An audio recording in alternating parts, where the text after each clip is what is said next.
আজকের 1 মিনিটের পুতুলে থাকছে ব্যাটম্যান অ্যানিমেটেড সিরিজের ব্যাটমোবিল। এই গাড়িটি ডিসি দ্বারা নির্মাণ করা হয়েছে এবং এটির লেন্থ হচ্ছে 24 ইঞ্চ।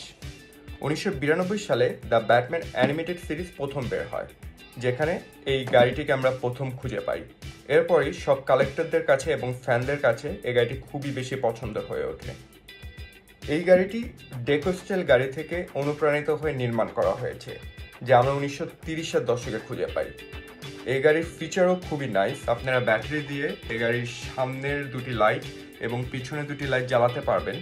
এছাড়াও অ্যানিমেটেড সিরিজের যে ব্যাটম্যান এবং রবিন অ্যাকশন ফিগার রয়েছে তা খুব সুন্দর এই গাড়িতে ফিট হয়। তো যারা ব্যাটম্যান ফ্যান তারা এই ব্যাটমোবিলটিকে চেক করতে পারেন।